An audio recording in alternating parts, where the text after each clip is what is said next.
শহীদ রাষ্ট্রপতি জিয়াউর রহমানের কবরের মাটি সরানোর চেষ্টা করা হয়েছিল। যেই পালের গোদা শেখ হাসিনা খুনি মাফিয়া এই চেষ্টা করেছিল, সেই দেশের মাটিতে কবরের মাটি পাবে কিনা আল্লাহু আলাম, সন্দেহ আছে। তখন সে এমন ভাবে চলতে থাকে, মনে হয় যেন দুঃখ ক্লেশ স্পর্শ করার কারণে সে আমাকে কখনো ডাকেইনি। ভুলে গেছে যে 36শে জুলাই 35শে জুলাই কত মানুষ রোজা রেখেছে, কত মানুষ সারা রাত জেগে দাঁড়িয়ে কান্নাকাটি করেছে যে কালকে কি হবে আমার ছেলেটা রাস্তায়। যখন 36শে জুলাই পার হয়ে গেল, আজকে 100 ডেজ পার হয়ে গেছে অলরেডি, রাশিদ ভাই বলে গেছেন। এটা কিন্তু এই যে অবিসংবাদিত এই বাণীর মধ্যে লেখা আছে। মনেই হয় যে তারা আমাকে কখনো ডাকেইনি। এভাবেই যারা সীমা লঙ্ঘন করে তাদের কর্মকাণ্ডগুলোকে আমি চাকচিক্যময় বানিয়ে দেওয়া হয়েছে, আশা দিচ্ছে, চাকচিক্যময় বানিয়ে দিচ্ছে। মনে হয় আমরা অনেক কিছু করে ফেলবো। মনে রাখতে হবে, এর পরের আয়াতে বলছেন তোমাদের পূর্বেকার বহু জনগোষ্ঠীকে আমি ধ্বংস করে দিয়েছি যখন তারা বাড়াবাড়িতে লিপ্ত হয়েছিল। এর পরের আয়াতে বলছেন, এটা দিয়ে আমি শেষ করে দিব, অতঃপর তাদের পর এই জালিমদের পরে তোমাদেরকে পৃথিবীতে তাদের স্থলাভিষিক্ত করেছি এটা দেখার জন্য যে তোমরা কেমন কাজকর্ম করো। 100 ডেজ পরে আপনাদের কিন্তু দেখা হচ্ছে, মনে রাখবেন। আমরা এই পিছনের দিকে যদি একটু যাই, এই জাতি স্পষ্টভাবে দেখেছে কার কবরের মাটি সরানোর জন্য চেষ্টা করা হয়েছিল। সেই বজ্রকণ্ঠের আহ্বানে এই দেশের স্বাধীনতার সূচনা হয়েছিল। শহীদ রাষ্ট্রপতি জিয়াউর রহমানের কবরের মাটি সরানোর চেষ্টা করা হয়েছিল। যেই পালের গোদা শেখ হাসিনা খুনি মাফিয়া এই চেষ্টা করেছিল, সেই দেশের মাটিতে কবরের মাটি পাবে কিনা আল্লাহু আলাম, সন্দেহ আছে। মনে রাখবেন, কাকে ভিটা বাড়ি ছাড়া করার চেষ্টা করে তাকে সমূলে উৎপাটন করার চেষ্টা করেছিল, মানুষের মন থেকে সরাতে পারে নাই।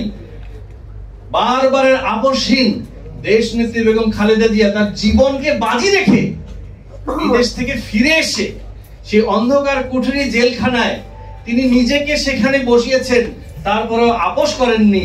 তাকে বাড়ি ছাড়া করার চেষ্টা করেছেন, কিন্তু নিজেরা দেশ থেকে পালের গোদা তার দলবল সহ দেশ থেকে পালিয়েছে, এখনো পালাবার পথ খুঁজছে।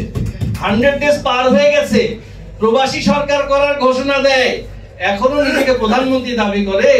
একটাবার লাইভে ভিডিওতে আসার সাহস হয় না, হায় রে আমার প্রধানমন্ত্রী। তাহলে পিছনে ফিরে যাওয়ার চেষ্টা করলে মনে রাখবেন, পিছনটা খেয়াল করে দেখতে হবে। মনে রাখবেন, কার মেরুদণ্ড ভেঙে দেওয়ার চেষ্টা করা হয়েছিল। আগামী দিনের রাষ্ট্রনায়ক, দেশ নায়ক জনাব তারেক রহমান বিদেশ থেকে একটা স্কাইপের মাধ্যমে ভাবতে পারেন এত বড় একটা সবচাইতে জনপ্রিয় রাজনৈতিক দল, আপসহীন দল, সেটাকে কিভাবে এত ষড়যন্ত্রের মধ্যে ধরে রেখেছেন আপনি ভাবতে পারেন? এটা ঈমানের দাবি। আপনি যতই আমার কাছে থাকুন, যতই সংগ্রাম করুন, আপনার পদস্খলন হলে আপনার জায়গা নাই, এটাই ঈমানের দাবি। আপনি ভাবতে পারেন 17 বছর ধরে তার সাথে সংগ্রাম করেছেন, তার নির্দেশনায় সংগ্রাম করেছে, এখন তার পদস্খলন দেখার পরে সাথে সাথে বহিষ্কার করে দিচ্ছেন। এটা কি খুব আনন্দ নিয়ে করছেন? তার অন্তরে সেই কষ্ট হচ্ছে না? প্রতিদিন 2 দিন 3 দিন পর পর দেখবেন বাংলাদেশ জাতীয়তাবাদী দল বিএনপির মিডিয়া সেল থেকে দেওয়া হচ্ছে অমুক বহিষ্কার, অমুক অব্যাহতি দেওয়া হয়েছে, অমুককে সমস্ত পদ থেকে অব্যাহতি। এটা কি খুব আনন্দ নিয়ে দিচ্ছেন? This is called backbone. এটাকেই বলে ঈমানের দাবি। আপনি যতই আমার সাথে থাকুন, যখনই আপনার পদস্খলন হয়েছে, যখনই আপনি লেজুর বৃত্তি, চাটুকারি এবং চাঁদাবাজি এবং আরো অন্যান্য নিজের পরিচয়কে আপনি ভুয়া পরিচয় দিয়ে আপনি দলের মধ্যে বিশৃঙ্খলা সৃষ্টি করছেন, সাথে সাথে you are no more, you are out of my box. এই হলো সেই মেরুদণ্ড, যার মেরুদণ্ড ভাঙার চেষ্টা করেছেন। সেই মেরুদণ্ডের উপর আস্থা রেখে, আল্লাহর উপর ভরসা করে কালকেই ভোট দিয়ে দেখেন এই দেশ ও জাতি তার আশায় একটা বুক বেঁধে আছে যে এই জাতি এবং এই দেশকে একটা সমৃদ্ধশীল জাতিতে পরিণত করবে।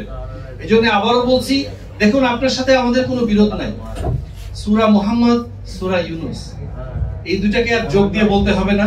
আপনারা একটু এটাকে একসাথে করে এই দুটো সূরা একটু পড়ার চেষ্টা করুন, দিক নির্দেশনা পেয়ে যাবেন ইনশাআল্লাহ। সবশেষে একটা জিনিস বলে যাই, সেটা হলো আপনার সাথে আমার ডিফারেন্স অফ অপিনিয়ন থাকতেই পারে। ডিফারেন্স অফ অপিনিয়ন থাকতে হলে নীতিটা কি সেটা একটু বলে শেষ করে দিই। সূরা আল ইমরানের 64 নম্বর আয়াতে বলছেন, কুল ইয়া আহলাল কিতাব, বলে দাও তুমি নিজেই, হে আহলে কিতাব তাআলাউ ইলা কালিমাতিন সাওয়াইন বাইনানা ওয়া বাইনাকুম, কাম ইনটু কমন টার্মস। তোমার সাথে আমার সাথে কিছু কমন টার্মস আছে, সেটা নিয়ে আসা আলাপ করি। আপনার সাথে আমার সাথে যত ডিফারেন্স অফ অপিনিয়নই থাকুক, আপনার সাথে আমার সাথে কমন টার্মস হলো ভোটাধিকার।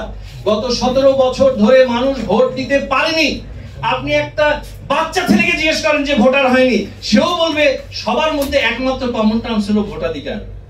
এত কিছু বলার পরেও যদি আপনি মুখ ফিরিয়ে নেন, ফাইন তাওয়াল্লাউ ফাকুলু, এবার সকলে মিলে বলো ইশহাদু বিআন্না মুসলিমুন, জি আমরা আমাদের আত্মসমর্পণ করেছি, আমরা যা বলার বলেছি, so we are free from the consequences. আপনি কিন্তু কনসিকুয়েন্স ফেস করতে হবে। সবশেষে একটু বলে যাই, আপনার যে অর্জন আছে, নন গভর্নমেন্ট থেকে গভর্নমেন্ট অ্যাটিটিউডে ফিরে আসুন। জাতির অভিভাবক হিসাবে গভর্নমেন্ট, এই পিপলস রিপাবলিক অফ বাংলাদেশ গণপ্রজাতন্ত্রী সরকার, এই অ্যাটিটিউডে ফিরে আসুন, মানুষের ভোটাধিকার ফিরিয়ে দেওয়ার দিকে যান। এবং এই 90% মুসলমানের দেশে, এই 16-17 কোটি ইমানদারের দেশে, এই মুসলিমের আঘাতে, মুসলিমের অন্তরে আঘাত লাগে এই ধরনের লোকজনকে আপনারা আপনাদের সাথে একত্র করবেন না। এটা আমরা আমাদের নসিহা। সবশেষে সবার সুস্বাস্থ্য দীর্ঘায়ু কামনা করে আবারও আপনাদের এই দেশ বাঁচাও মানুষ বাঁচাও আন্দোলনকে ধন্যবাদ জানিয়ে, আমাকে আমন্ত্রণ জানানোর জন্য সবাইকে ধন্যবাদ জানিয়ে বিদায় নিচ্ছি। আসসালামু আলাইকুম ওয়া রাহমাতুল্লাহি ওয়া বারাকাতুহু।